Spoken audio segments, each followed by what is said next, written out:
The Mining House, société spécialisée dans la logistique, propose une large gamme de produits et services premium à destination des entreprises. Retrouvez dans son espace de vente à Coléa de l'outillage de qualité, du matériel de chantier, des équipements et accessoires pour vos engins roulants.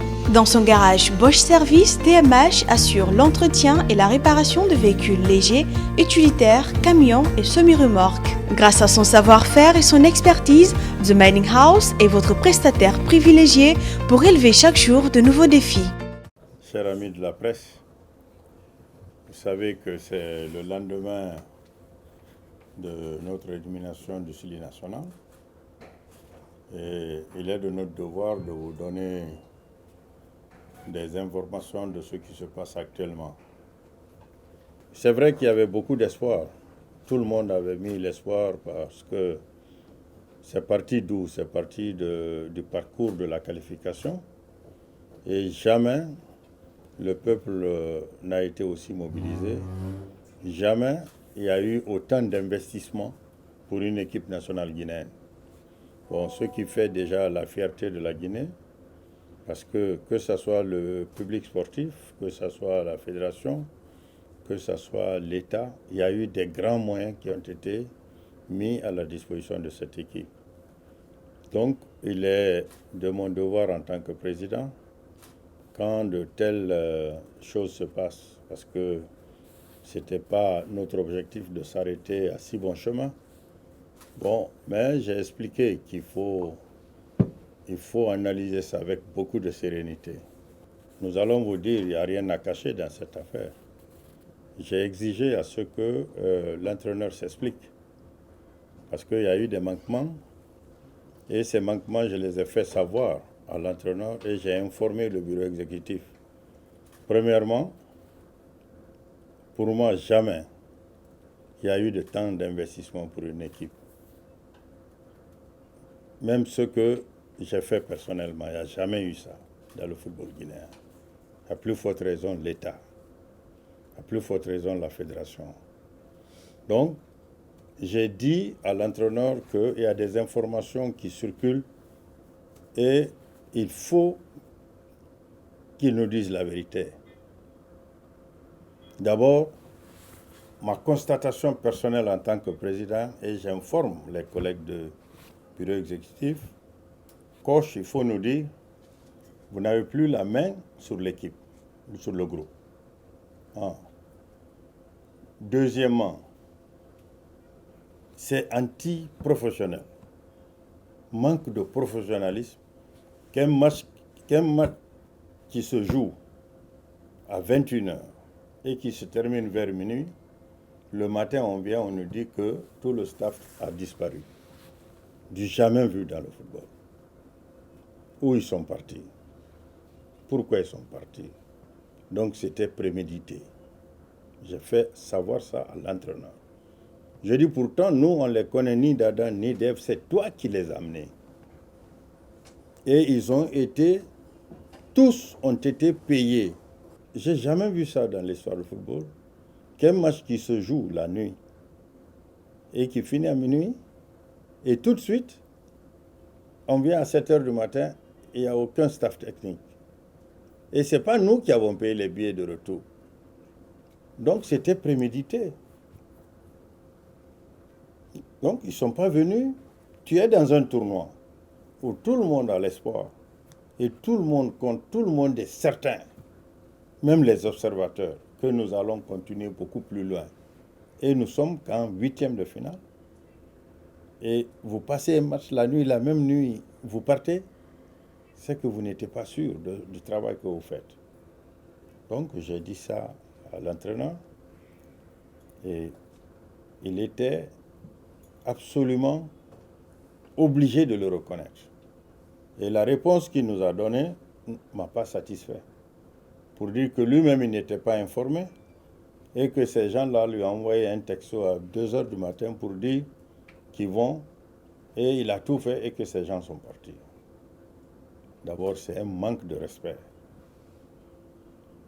Donc, c'est une irresponsabilité qui ne dit pas son nom. Je le lui ai dit. Je n'ai rien à foutre. Je lui ai dit que c'est moi qui l'ai recruté. Et le football, c'est moi qui décide. Le football, je suis là pour travailler pour ce football guinéen et le football africain. Et je ne me décourage pas. De toutes les façons, la Guinée continue à gagner dans ce football. Que les gens veuillent oui ou non. La Guinée continue à gagner dans ce football. Et je lui ai dit quelque chose de très important. J'ai dit, Paul, il faut... Vous avez eu des comportements sur lesquels nous ne sommes pas d'accord. Un entraîneur, c'est toi qui as amené les joueurs. Moi, je t'ai posé les questions. Je dis, Paul, il y a tel joueur, comme Pogba, Florentin. J'ai dit, c'est des joueurs qui nous ont qualifiés, comme Konkolé, comme le jeune qui était à l'Étoile du Sahel. J'ai oublié son nom, Al-Khali. On a cité beaucoup de joueurs. Je comprends que Song a eu un problème de genou le dernier jour du championnat. Ligament croisé, ça c'est pas moins de 6 mois, c'est normal. Mais chaque fois quand on parle d'un joueur, il dit non, ce joueur-là ne joue pas, il vient d'avoir un club, il n'a joué que 2 matchs, 3 matchs. Sadio il joue en 2e division, des trucs. Mais d'ici là, tu vas prendre des matchs des joueurs nationaux. C'est pas grave. Mais on t'a laissé la main libre. Tout ce que tu as demandé, jamais on a eu un staff technique comme ce qu'on a eu maintenant, le nombre. Jamais on a mis autant d'argent sur l'équipe guinéenne que maintenant. Donc, il était question que tu prennes tes responsabilités. Il faut, mais il y a un bruit pertinent et persistant que moi je n'arrive pas à comprendre dans le football. Sur le plan éthique, c'est le problème des primes. Je dis, il faut nous dire, parce que il paraît, je ne peux pas le confirmer, que tes membres du staff disent qu'ils sont rackettés sur les primes qu'ils reçoivent. Je dis, est-ce que c'est vrai, est-ce que c'est faux? Parce que ça vient de chez toi-même. Et c'est toi qui les amènes. Nous, on ne le connaît pas. Ils dépendent de toi, ils ne dépendent pas de la Guinée. Et après le match, ils ont tous disparu. Je dis, nous voulons comprendre pourquoi. Pourquoi ces gens-là ont disparu? Et pourquoi ce qu'ils disent, est-ce que c'est la vérité? Et ils le disent même. Il y a des gens qui sont prêts à témoigner dans l'équipe. Qu'on leur disait que si tu ne payes pas, si tu paieras en Belgique. J'ai dit d'abord, c'est des menaces, c'est très grave. Au point de vue éthique, c'est très très grave. Mais si ça s'avère vrai, tu ne pourras jamais plus entraîner dans ta vie. Il faut que tu fasses maintenant un rapport immédiatement et que vous me remettez, ou bien vous prenez la décision. Je dis, c'est un choix à la vie. Parce que en ce moment, nous avons été trahis. Les gens ont été trahis. Notre football, il faut se dire la vérité. Je ne le confirme pas. Je dis, qu'est-ce que vous dites dans cette accusation? Il a dit tout simplement que lui aussi, il a appris comme ça, que c'est pas lui, c'est... il y a quelqu'un qui est dans le club là-bas en Belgique qui les a envoyés, qui certainement leur prend des pourcentages. Et que c'est le club que le gars se trouve dans le club de Lokeren, quelque chose comme ça, des bêtises comme ça. Bon, j'ai dit, bon, d'accord. Deuxièmement, j'ai dit, mais comment tu peux amener des joueurs? C'est toi qui les as choisis. C'est toi qui... Personne n'a choisi un joueur. Depuis que tu es là, nous, on ne t'a pas imposé un joueur. On ne t'a pas dit de prendre un joueur. Je dis, mais dis-nous sincèrement et honnêtement, comment tu peux prendre un joueur et le lendemain, c'est anti-professionnel, tu vas t'arrêter devant la presse pour dire oui, c'est la faute du gardien. Tu casses son moral. Vous êtes en pleine compétition. Et tu refuses de parler à des joueurs auxquels tu as banni. Tu amènes des joueurs, tu refuses de les parler, tu les boudes. Vous êtes en une compétition. Est-ce que c'est faisable? Je dis d'abord, on ne peut pas faire ça. Non? Je dis, qu'est-ce qu'il peut nous répondre pour ce côté-là aussi? Donc, c'est des choses auxquelles, aujourd'hui, c'est des choses irréfutables.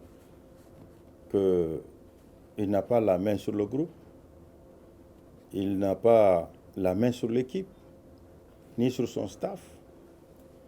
Et les choses lesquelles les gens reprochent, il y a quand même une part de vérité.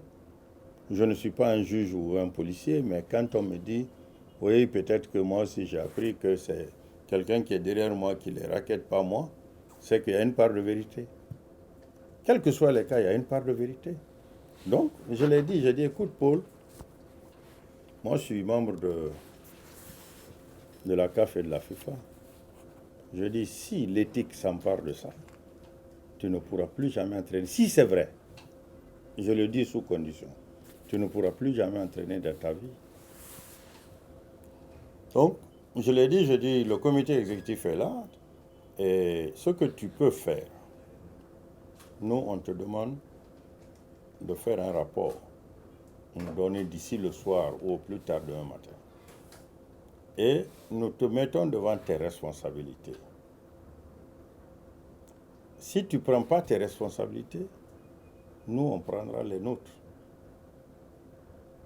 Mais nous attendons d'abord le rapport pour tout ce qui s'est tourné autour de tout ce qui se dit autour de toi aujourd'hui. Donc voilà, on tenait quand même à vous informer cela. Et il s'est levé. Je l'ai même dit, j'ai dit, Paul, moi j'ai des informations sur des textos que tu as envoyés. J'ai vu les textos que tu as envoyés. Pour dire non, au jour, ne demandez pas 20 000, c'est 30 000, des trucs comme ça. Je dis, ils sont prêts à témoigner contre toi. Parce que quand les choses se gâtent, les langues se délient. OK? Donc, sincèrement, moi je l'ai dit, c'est pourquoi hier, j'étais tellement énervé que j'ai quitté la loge, je suis descendu dans les vestiaires à la mi-temps, les insulter comme un sac de pommes de terre pourries. Après, je suis descendu sur la main courante, je suis allé m'arrêter là-bas. Parce que je ne voulais plus vraiment les voir, je ne voulais plus être avec quelqu'un. Parce qu'il y a la manière de perdre, il y a la manière de gagner. Il y a des victoires que tu n'aimerais pas avoir. Mais il y a des défaites que tu considères comme des victoires. Et le fondamental, on a dit à Paul, on a signé un contrat d'objectif. Il dit oui. L'objectif aujourd'hui n'est pas atteint. Qu'est-ce qu'il faut faire?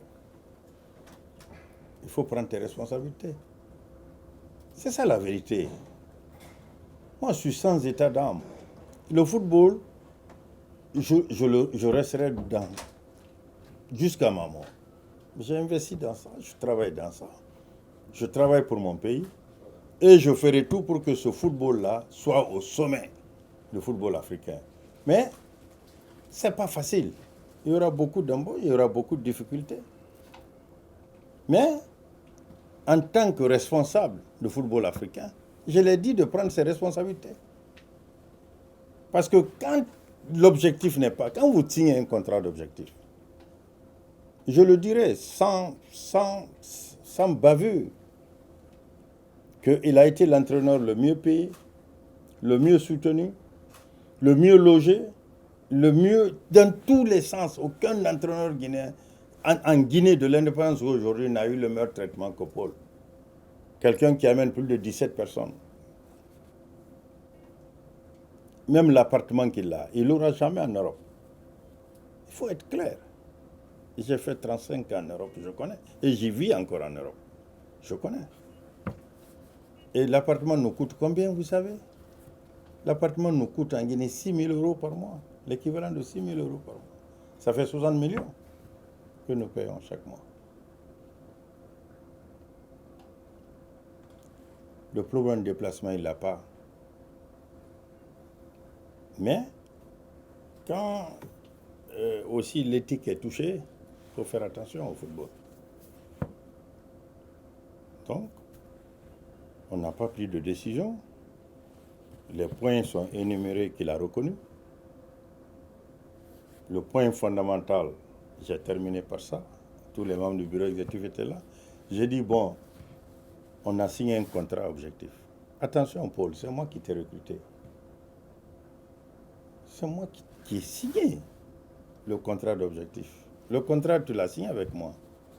Tous les textos que tu envoies à Paul ou Pierre, c'est revenu chez moi. Tout ce que tu as fait autour de l'équipe, c'est revenu chez moi. J'attendais. Mieux vaut tard que jamais. Et maintenant, voilà. Mais il ne peut pas nier. Il vient de dire tout à l'heure au vice-président que les gens sont venus me donner des infos, que lui aussi il a des infos qu'il veut me les donner. J'ai dit, bon, il n'a qu'à venir. Quand je venais ici, quand je rentrais dans la salle, que lui aussi veut me donner des infos. Donc je vais écouter aussi les infos. Parce que je veux avoir tout dans la main maintenant.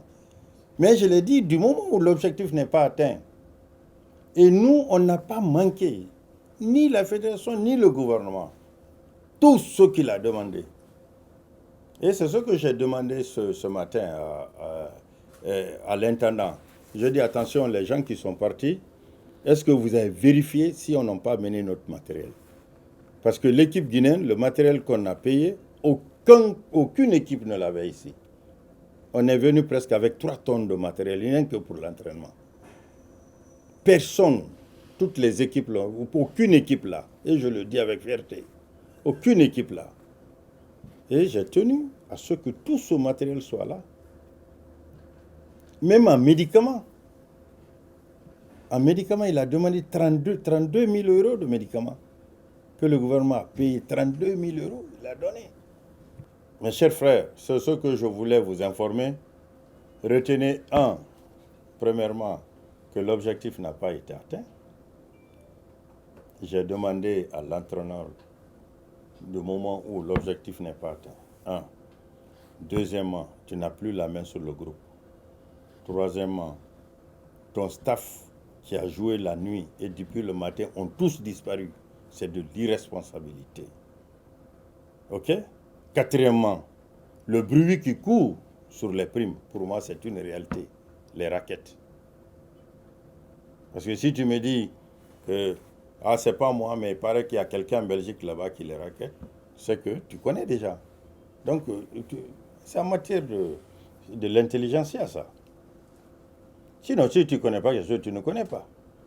Mais si tu donnes déjà, oui, j'ai appris, c'est qu'il fallait informer à temps. OK? Bon. Et au jour d'aujourd'hui, là où nous en sommes, tu dois prendre tes responsabilités. On l'a demandé, cinquièmement, de faire le rapport maintenant, qui m'envoie le rapport. C'est pourquoi vous m'avez vu assis depuis le matin, j'attends.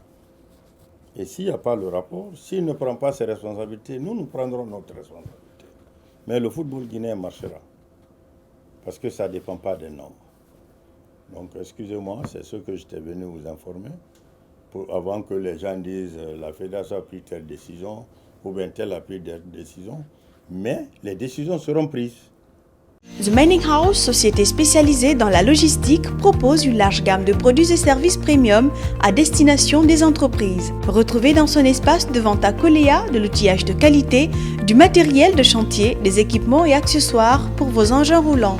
Dans son garage Bosch Service, TMH assure l'entretien et la réparation de véhicules légers, utilitaires, camions et semi-remorques. Grâce à son savoir-faire et son expertise, The Mining House est votre prestataire privilégié pour élever chaque jour de nouveaux défis.